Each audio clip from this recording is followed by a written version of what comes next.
여러분, 신앙에는 두 개의 굵직한 기둥이 있습니다. 창조 신앙과 구원 신앙이 그것입니다. 창조 신앙이라 함은 하나님께서 천지를 창조하시고 또 우리 인간을 하나님의 형상대로 창조하시고 지금도 살아 역사하셔서 온 우주 만물을 다스리시고 주관하신다라는 것을 믿는 믿음입니다. 구원신앙이라 하면 하나님을 배반하고 하나님을 떠나서 타락한 인간을 하나님께서 사랑하셔서 그들을 구원하시기 위해서 독생자 예수 그리스도를 보내서 우리의 모든 죄를 사하시고 우리를 구원하셨다라는 것을 믿는 신앙입니다. 바로 이 두 기둥이 우리의 신앙을 떠받치고 있는 토대라고 할 수가 있겠습니다. 오늘 설교는 지난 시간에 선포한 이 창조 신앙에 근거해서 이것이 어떻게 구원 신앙으로 연결이 되는지를 여러분과 함께 상고하려고 합니다. 오늘은 특별히 복음의 핵심을 다루는 말씀이기 때문에 굉장히 중요한 의미가 있는 설교라 하겠습니다. 오늘 말씀이 선포될 때 우리 성령 하나님이 저와 여러분을 감동하셔서 우리의 신앙이 복음 안에서 굳건히 세워지는 그런 은혜의 역사가 있기를 주님의 이름으로 축원을 드립니다. 모든 사람 속에는 종교성이 있다 그랬습니다. 그러니까 일명 종교의 씨앗이라 그런 말씀을 드렸는데요, 이거는 모든 사람의 본성에는 하나님을 만나고자 하는, 하나님을 찾고자 하는 갈망이 있다라는 것입니다. 근데 문제는 뭐냐? 하나님을 알지 못하니까, 하나님에 대해서 들어보지 못하니까 그 하나님을 만나고 하나님을 찾고자 하는 갈망이 왜곡이 돼가지고 헛된 우상을 향하게 되었다라는 그런 의미인 겁니다. 그래서 바울이 오늘 본문 30절에 이런 말씀을 하십니다. 알지 못하던 시대에는 하나님이 간과하셨거니와 이제는 어디든지 사람에게 다 명하사 회개하라 하셨다. 하나님을 몰랐을 때는 비록 헛된 우상을 하나님을 찾는 것처럼 한 것에 대하여 하나님이 간과, 즉 그냥 넘어가셨지만은 이제는 다르다는 거죠. 하나님의 복음을 듣는 이상, 그래서 하나님을 알게 된 이상 하나님은 절대로 간과하지 않으신다. 그럼 어떻게 해야 되느냐? 회개해야 한다는 거예요. 여기서 말하는 회개는 뭐냐면 하나님께로 돌아가는 것입니다. 하나님께로 돌이키는 것입니다. 하나님의 복음, 그걸 통해서 우리 하나님을 아는 순간 우리는 헛된 우상, 헛된 가치들로부터 돌이켜서 우리 하나님께로 돌아가야 한다라고 하나님이 명령하셨다는 거예요. 왜냐하면 만일 돌이키지 않으면 심판이 기다리고 있기 때문이다. 오늘 31절에 그렇게 말합니다. 이는 정하신 사람으로 하여금 천하를 공의로 심판할 날을 작정하셨다, 이렇게 말씀합니다. 여러분, 여기에서 하나님께서 그분의 공의를 기준으로 해서 심판을 하신답니다. 그러면 어떤 문제가 발생하겠어요? 하나님의 의를 기준으로 심판을 하신다면 그 하나님의 의를 통과할 사람이 있겠느냐라는 거예요. 한 사람도 없을 겁니다. 왜냐하면 우리는 하나님의 의가 아닌 죄인 중에 죄인이기 때문에 그렇습니다. 로마 3장 23절의 말씀처럼 모든 인간이 죄를 범하였으며 하나님의 영광에 이르지 못하더니, 이렇게 말씀하고 있습니다. 여러분, 그럼에도 불구하고 사람들은 자신이 죄인이라는 것을 인정하려고 하지 않습니다. 그런데 이것을 부인할 수 있겠습니까? 여러분 보십시오. 역사 이래 죽음을 이긴 사람은 아무도 없습니다. 모든 사람이 다 죽게 되는데 그러면 왜 인간이 죽느냐라는 거죠. 성경은 분명하게 말합니다. 죄의 싹은 사망이라고. 죄 때문에 죽는 겁니다. 어떤 분은 나는 죽기 전에 나 인정할 수 없다, 이렇게 말하는 분들도 있습니다. 근데 죽어보지 않아도 알 수 있는 방법이 다 있습니다. 죽음에는 증상이 있기 때문에 그렇습니다. 우리가 감기에 걸리면 증상이 있잖아요. 콧물이 나온다든가, 목이 아프다든가, 열이 난다든가, 기침을 한다든가. 그러니까 이런 증상이 내게 딱 오면 내가 감기 걸렸구나, 이걸 알 수 있듯이 우리가 다 죽는데, 우리는 다 사망 아래에 있다 라고 하는 이 증상이 있는데, 그 증상이 뭐냐? 우리가 살아가면서 겪는 불안, 근심, 염려, 이것이 증상입니다. 바로 이 증상들은 무엇을 보여주냐? 인간은 다 죽는다라는 것을 증상으로 우리들의 삶에서 보여주는 겁니다. 그래서 이 증상들은 우리 모두가 다 죽음 아래에 있고, 이 죽음은 결국 죄의 결과로 오는 것이기 때문에 우리 모든 인간은 다 죄인이다 라는 의미가 되는 것입니다. 그러면 여러분, 죄라고 하는 것이 무엇이겠습니까? 죄는 뭐 어떤 법을 몇 개 어기는 것이 죄일까요? 아닙니다. 죄의 본질은 뭐냐? 하나님을 떠난 것입니다. 그것이 성경에서 말하는 죄의 본질입니다. 하나님이 우리를 그의 형상으로 지으셨습니다. 그 말은 피조물인 인간은 하나님으로부터 오는 생명을 받아야만 우리의 피조성, 한계를 극복하고 하나님의 형상답게 살 수 있다라는 것인데, 인간이 하나님 없이도 살 수 있다고 스스로 착각해서 하나님을 떠나버렸어요. 이 교만이 죄의 뿌리가 되는 겁니다. 그래서 하나님으로부터 생명을 받아야 살 수 있는 인간이 하나님을 떠나버렸기 때문에 마치 뿌리가 죽은 나무가 처음에는 푸르는 것 같지만 나중에 시간이 가면 갈수록 점점 메말라서 죽는 것처럼, 그래서 하나님을 떠난 이 죄의 본질로 말미암아 인간은 다 죽게 되는 겁니다. 우리 육체는 어떻게 죽습니까? 늙어서 죽습니다. 사고 당해서 죽습니다. 병 걸려 죽는 거예요. 그런데 더 큰 문제는 뭐냐? 영적인 죽음입니다. 영적인 죽음이라 함은 하나님과 우리 사이가 완전히 단절이 되어버렸다는 것을 의미합니다. 그래서 이제는 우리가 하나님께로 돌아가고 싶어도 돌아갈 수 없는 상태가 되어버렸다. 이게 영적인 죽음입니다. 우리 힘으로는 절대로 하나님 앞에 돌아가고 싶어도 돌아갈 수 없게 된 것입니다. 이것이 우리 인간이 처한 운명이다. 그런데 우리 하나님은 우리 인간을 포기하지 않으시고 다시 살리기로 작정하셨어요. 그러면 어떻게 인간이 다시 살 수 있을까요? 우리는 다 죽음 아래에 있는, 그러면 죽음으로부터 다시 살리기 위해서는 죽음을 가져온 원인인 죄의 문제를 해결할 때만이 우리가 다시 살아날 수가 있다. 문제는 우리 인간이 스스로, 모든 사람이 죄인이기 때문에 우리 죄인인 인간이 어떻게 우리의 죄 문제를 스스로 해결할 수 있겠어요? 불가능하죠. 또 우리가 하나님께로 돌이키고 싶어도 돌이킬 수도 없는 거예요. 그러면 어떻게 해야 될까요? 누군가가 우리로 하여금 하나님께 돌아갈 수 있도록 우리를 인도하거나 그 길을 열어줘야만 하는 거예요. 죄로 인해 막혀있는 상태에서 누군가가 인간 스스로 감당할 수 없는 이 죄의 문제를 해결해 주어야만이 우리가 다시 살 수 있는 것 아니겠어요?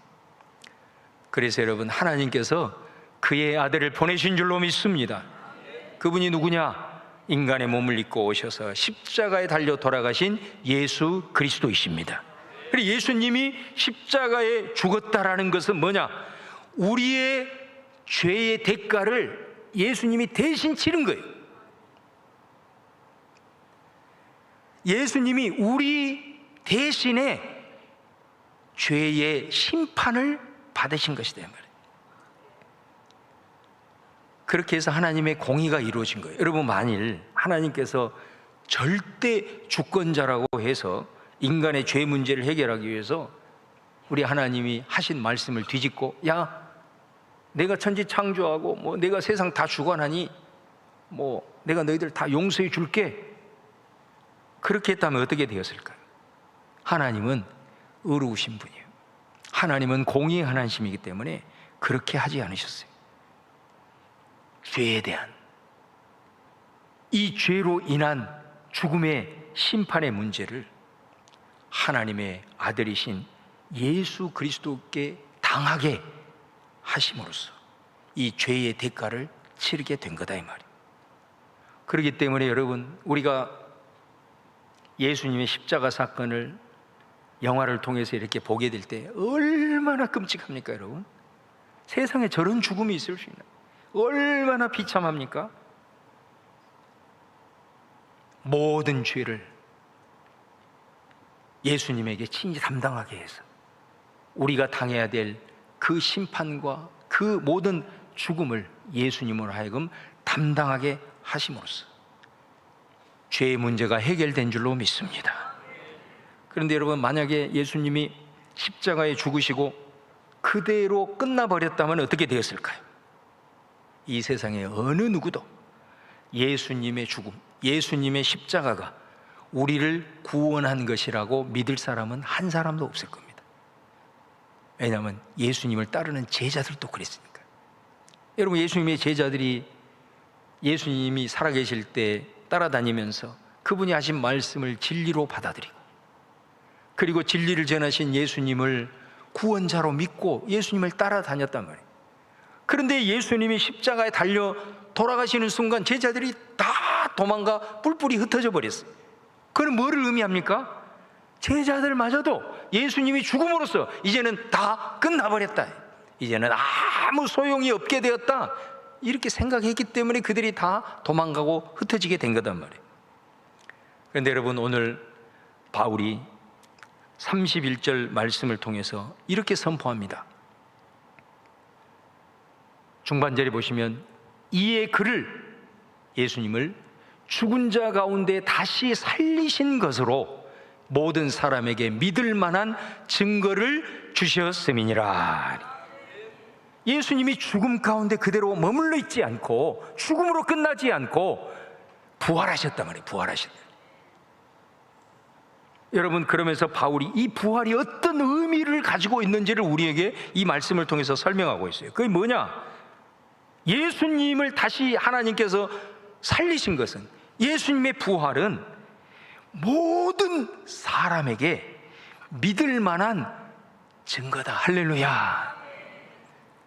다시 말하면 예수님의 이 십자가의 죽음이 죄의 문제를 해결하고 그래서 우리를 다시 살릴 수 있는 구원을 이루셨다라는 것을, 하나님께서 예수님을 죽은 자 가운데서 살리심으로 그걸 증명했다라는 거예요. 십자가를 통해서 죄 문제 해결했고, 그리고 죄로 인하여서 그 결과가 죽음인데 예수는 죽지 않고 살아남으로 죄의 결과인 죽음을 극복한 이 예수를 보라, 이것이 바로 십자가가 구원의 역사임을 증명하는 것이다 라고 하시다. 여러분, 그런 측면에서 오늘 31절 상반절을 다시 보시면, 천하를 공의로 심판할 날을 작정하셨다, 이런 표현을 합니다. 자, 지금까지의 말씀을 근거해서 이 말씀을 보시면 하나님의 공의에 따르면 모든 인간이 심판 아래에 이미 처해 있다 그랬잖아요. 그분의 의의 기준으로 하면은 통과할 수 있는 사람이 아무도 없어요. 자, 그럼 어떻게 이 심판을 통과할 수 있는가? 그 길은 하나밖에 없습니다. 바로 이 심판, 이 죽음의 문제를 극복하는 죄의 문제를 해결하신 예수님밖에 하나님의 공의를 만족시킬 것이 없다라는 거예요. 할렐루야. 그래서 30절 말씀처럼 이제는 어디든지 사람에게 다 회개하라, 그 말은 예수님만이 유일한 하나님의 공의를 통과하여 심판의 죽음 아래 머물러 있지 않고 우리가 다시 살아날 수 있는 유일한 길이기 때문에 오늘 우리 하나님께서는 바울을 통해서 회개하라, 다시 말하면 그 일을 이루신 예수 그리스도를 믿어라, 이렇게 말씀하는 거예요. 여러분, 오늘 이 설교를 듣고 사람들은 세 가지 반응을 보였어요. 첫 번째 반응은 조롱했어요. 말 같은 소리를 해라. 두 번째 반응은 내가 한번 생각해보고 다음에 다시 한번 듣고 하면서 미루는 사람들이 있었어요. 그런데 어떤 사람들은 이 바울이 전한 십자가와 부활의 복음을 믿었습니다. 지금도 마찬가지입니다. 복음 앞에서 우리는 이 세 가지 반응 중 하나를 선택하게 됩니다. 그런 면에서 오늘 이 자리에 앉아 계신 저와 여러분은 얼마나 복된 사람입니까?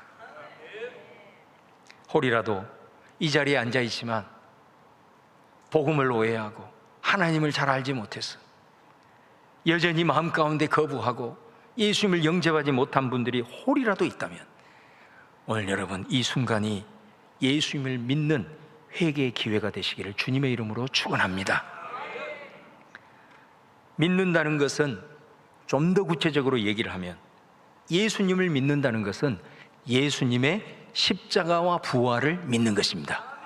예수님의 십자가와 부활을 믿는 것은 예수님의 십자가와 부활이 내게 적용되는 것을 의미합니다.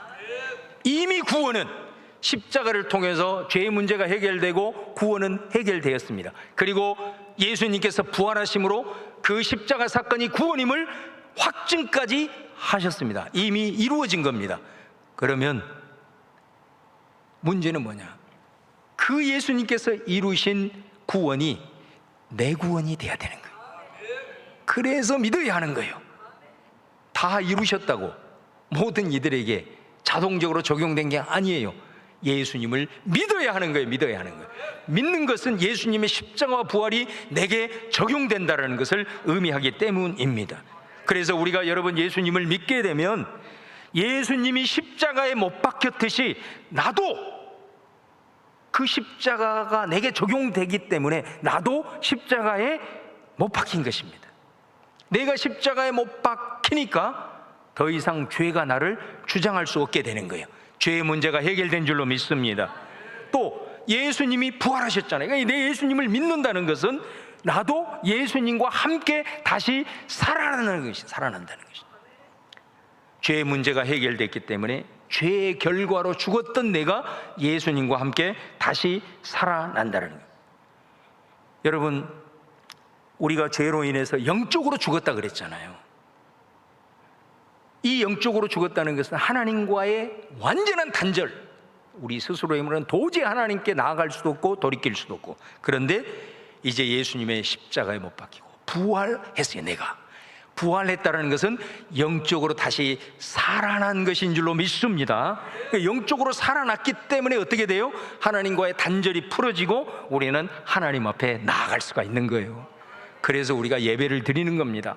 그래서 우리가 하나님께 기도할 수 있는 겁니다. 그리고 하나님 안에 있는 그 생명과 은혜와 축복이 내게 흘러 들어오는 줄로 믿습니다. 또 우리가 이 육신이 죽은 후에는 어떻게 됩니까?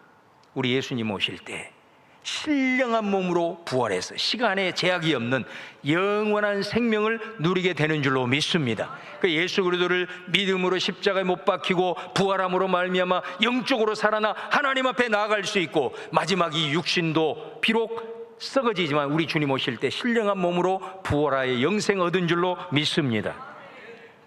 우리가 오늘 말씀을 마무리하면서 한번 이런 질문을 던져봅니다.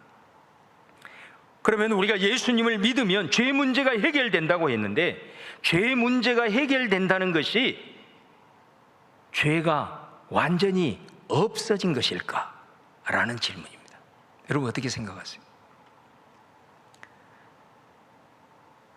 죄 문제가 해결된다는 것은 죄가 없어진 것이 아닙니다. 죄는 그대로 있습니다.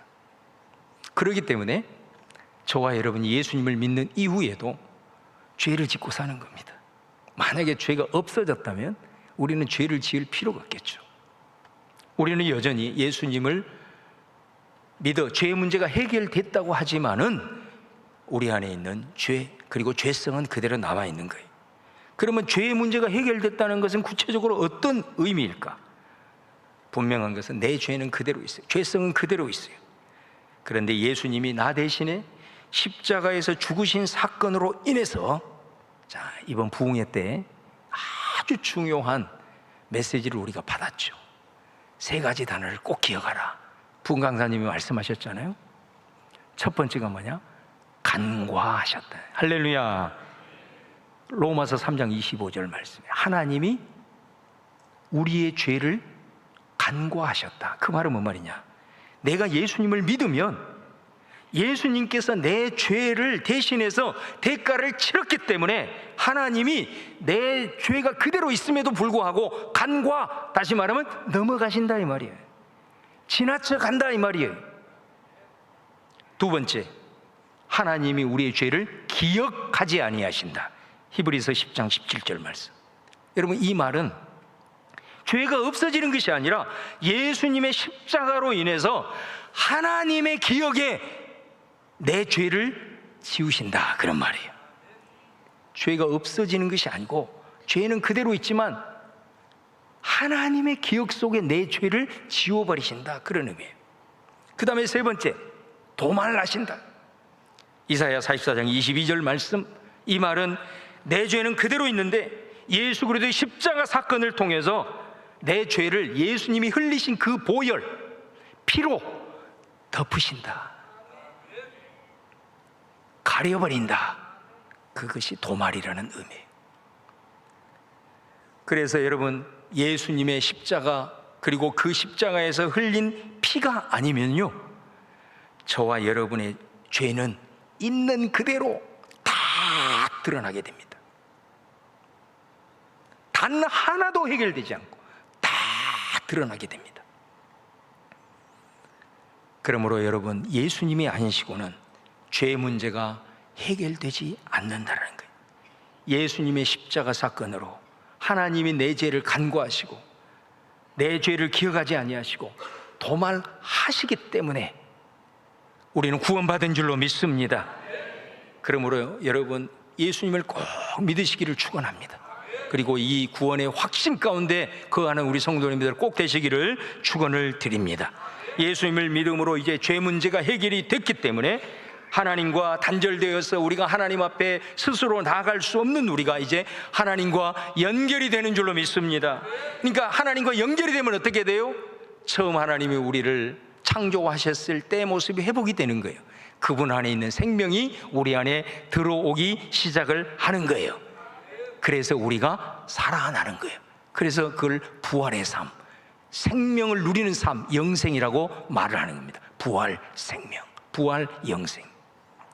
바울은 우리가 죄 문제가 해결되어 예수님으로 말미암아 하나님과 우리가 연결되어서 하나님의 생명이 우리에게 들어오므로 우리가 생명을 누리는 것, 다시 살아가는 삶에 대해서 로마서 14장 17절 말씀에 이렇게 말씀하고 있어요. 한번 같이 봉독할까요? 시작. 하나님의 나라는 먹는 것과 마시는 것이 아니요 오직 성령 안에 있는 의와 평강과 희락이라. 예수님을 믿음으로 하나님의 생명을 받은 사람은 하나님의 나라, 즉 천국을 이 땅 가운데서도 맛본다, 이렇게 말해요. 근데 그게 뭐냐? 단순히 먹고 사는 문제만이 아니라 그 차원을 넘어서서 의, 평강, 희락. 의라는 게 뭐예요? 바른 관계, 정의, 또 평강, 희락, 기쁨, 이런 거를 이 땅을 살아가면서도 하나님으로부터 오는 생명으로 말미암아 누릴 수 있게 된다. 할렐루야. 여러분, 우리 자신을 한번 돌아봐야 되겠죠. 왜 예수님을 내가 믿음에도 불구하고 이 땅을 살아가면서 이런 생명의 은혜를 누리지 못할까? 여기에서 믿음의 차이가 나는 거예요. 이 생명의 은혜를 많이 누리는 사람은 큰 믿음이 되는 거고, 이 생명의 은혜를 예수 그리스도를 믿음에도 불구하고 누리지 못한 사람은 작은 믿음이 되는 거예요.